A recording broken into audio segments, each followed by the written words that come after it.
सबसे पहले आज के तमाम बड़ी खबरें नॉनस्टॉप न्यूज में। आर्यन खान की जमानत अर्जी पर बॉम्बे हाईकोर्ट में सुनवाई कल तक के लिए टाल दी गई है। आर्यन की जमानत पर कल दोपहर 2:30 बजे सुनवाई होगी। पूर्व अटॉर्नी जनरल मुकुल रोहतगी आर्यन खान की पैरवी कर रहे हैं।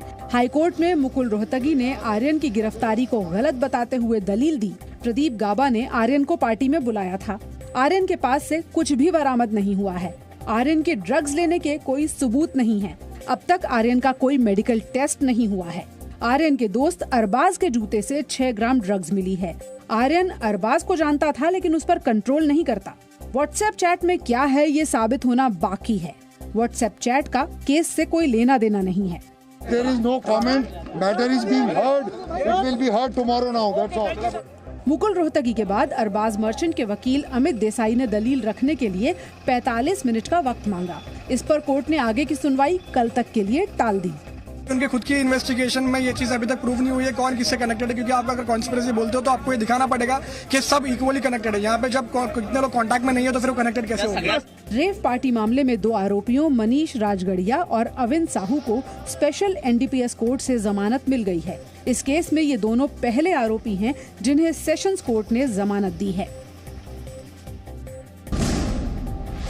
ड्रग्स केस में आरोपों से घिरे मुंबई एनसीबी के जोनल डायरेक्टर समीर वानखेड़े पर लगे आरोपों की जांच के लिए एनसीबी की टीम कल मुंबई पहुंचेगी। एनसीबी के vigilance chief Dnyaneshwar Singh team के साथ होंगे और कल से ही जांच शुरू हो जाएगी। इससे पहले आज समीर वानखेड़े एनसीबी के दिल्ली स्थित हेडक्वार्टर में करीब 2 घंटे तक रहे। इस दौरान उनकी एनसीबी के डीजी सत्यनारायण प्रधान से भी मुलाकात हुई। ड्रग्स केस में गवाह प्रभाकर साइल ने मुंबई पुलिस के सामने अपना बयान दर्ज कराया। प्रभाकर ने समीर वानखेड़े पर ड्रग्स केस में 8 करोड़ रुपए की वसूली के आरोप लगाए थे। हालांकि एक स्टिंग ऑपरेशन में ये दावा किया गया कि प्रभाकर ने पैसे के लिए समीर वानखेड़े पर आरोप लगाया। प्रभाकर ने ऐसी किसी भी तरह की डील से साफ इनकार करते हुए कहा कि उसे बदनाम करने की कोशिश हो रही है। मेरा इस डील से कुछ लेना देना नहीं था। जहाँ पर भी मैंने आज तक मेरा काम किया है, मैं सिर्फ सैलरी से मेरा लुकआउट है। आप क्या कर रहे हैं क्या नहीं उससे मुझे मतलब नहीं है। और आगे पुलिस जो इंक्वायरी करेंगी उसमें सब आपको पता चलेगा।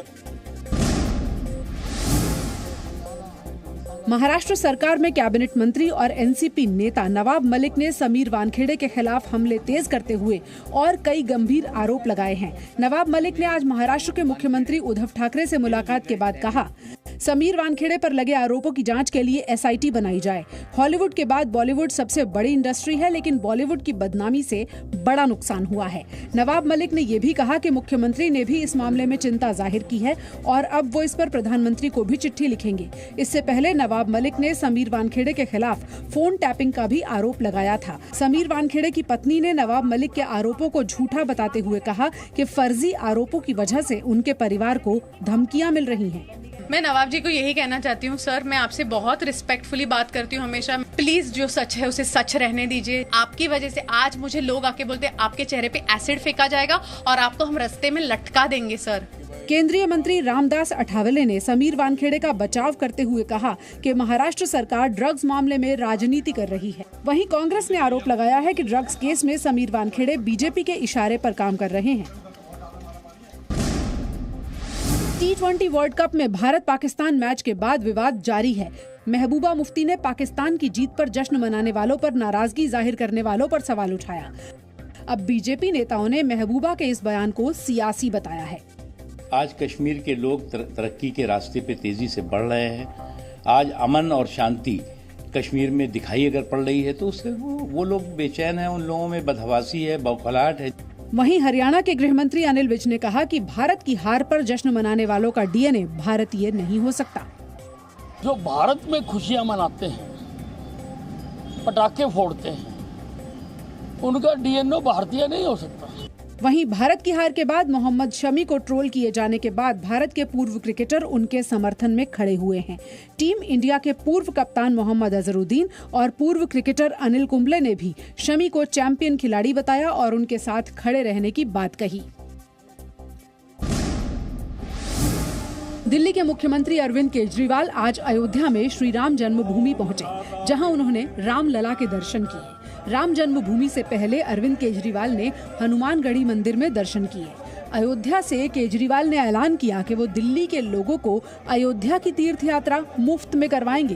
केजरीवाल ने यूपी के लिए भी यही चुनावी वादा किया। उत्तर प्रदेश में अगर हमारी सरकार बनती है तो उत्तर प्रदेश में भी हम लोग सब उत्तर प्रदेश वासियों को अयोध्या राम जी के दर्शन कराने के लिए सबका फ्री में अरेंजमेंट करेंगे। केजरीवाल की राम मंदिर यात्रा पर मुख्यमंत्री योगी आदित्यनाथ ने कहा कि जो लोग कभी भगवान राम पर सवाल उठाते थे वो अब राम का नाम ले रहे हैं। पहले भगवान राम को गाली देते थे, आज जब लगता है कि अब राम के बगैर नैया पार होने वाली नहीं है, तब अयोध्या में राम जन्मभूमि में दर्शन करने भी आ रहे हैं। अरविंद केजरीवाल के अयोध्या दौरे पर कांग्रेस ने कहा है कि मंदिर तो कोई भी जा सकता है, इस पर किसी को ऐतराज नहीं होना चाहिए। अगर हम भगवान की आराधना करते हैं तो इसमें तो करनी चाहिए आपको, परंतु इलेक्शन से इसका क्या मुद्दा है? क्या महंगाई उससे कम हो जाएगी? ज़ील इन्वेस्को केस में बॉम्बे हाईकोर्ट से इन्वेस्को को बड़ा झटका लगा है। हाईकोर्ट ने इन्वेस्को की मांग को खारिज करते हुए फिलहाल ईजीएम यानी एक्स्ट्रा ऑर्डिनरी जनरल मीटिंग बुलाने पर रोक लगा दी है। जी एंटरटेनमेंट एंटरप्राइजेस लिमिटेड ने ईजीएम बुलाने की मांग को हाईकोर्ट में चुनौती दी थी। ज़ील ने ईजीएम बुलाने की इन्वेस्को की मांग को गैर कानूनी और अवैध बताया था। हाईकोर्ट ने फिलहाल ज़ील के पक्ष में फैसला सुनाया है।